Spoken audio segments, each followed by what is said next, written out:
بسم الله الرحمن الرحيم. الأخوة ممثلي القنوات الفضائية، السلام عليكم ورحمة الله وبركاته، وأهلا وسهلا بكم في مديرية أمن كربلاء.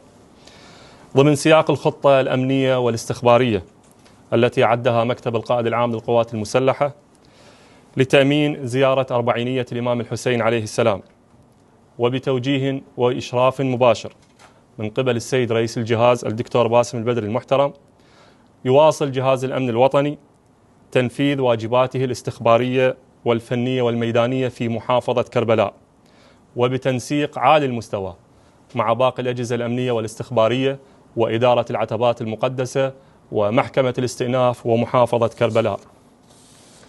ومن أجل إدارة هذا الجهد الاستخباري استحدث جهاز الأمن الوطني منظومة إلكترونية تقنية متكاملة متعددة الأهداف والمهام، وتعد الأبرز في إدارة الواجبات الأمنية المليونية، حيث جرى توزيع أكثر من 1050 جهاز لوحي على كافة الضباط والمفارز الاستخبارية على طول خط الزائرين، وربطها عبر تطبيق إلكتروني مع غرفة عمليات أمن كربلاء والتي نتواجد فيها حاليا، وهي على اتصال مباشر مع السيد رئيس الجهاز والمراجع الأمنية. تتيح هذه المنظومة والتطبيق والمعروض بشكل مباشر الآن من خلفي متابعة حركة الزائرين، انتشار المفارز الأمنية، إدارة المواقف الأمنية وحركة المفارز، وعرض خرائط إلكترونية محدثة آنيا، جرد المواكب وأيضا المطلوبين وجرد العاملين في المواكب، جرد المفارز الطبية والغذائية، وبما يضمن الاطلاع المباشر والآني واتخاذ الإجراءات السريعة. المعلومات المرسلة من قبل التطبيق إلى غرفة العمليات يتم جمعها وتحليلها ومقاطعتها واستخلاص المؤشرات الاستخبارية وإجراء المعالجات اللازمة بشأن ذلك.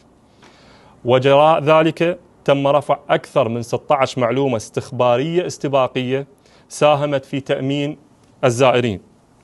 أما الجهد الميداني فقد شمل القبض على 10 متهمين بالانتماء إلى الحركات الدينية المتطرفة وفقا لقرارات قضائية من السيد قاضي محكمة كربلاء المختص بقضايا الأمن الوطني. التدقيق الميداني الأمني ل16,000 موكب ضمن البرنامج الإلكتروني وعلى طول خط الزائرين. ضبط 340 طن من المواد الغذائية غير الصالحة عبر المنافذ والسيطرات. ضبط 17,000 علبة دوائية مهربة وغير أصولية. غلق 4 مفارز طبية غير مجازة. ضبط 42 عجلة تحمل أوراق غير أصولية، وأيضا معالجة 55 شائعة ميدانية. وختاما نؤكد أن جهاز الأمن الوطني مستمر في تنفيذ واجباته، وعلى مدار الساعة وحتى اللحظة لم يسجل أي خرق أو حوادث أمنية تذكر.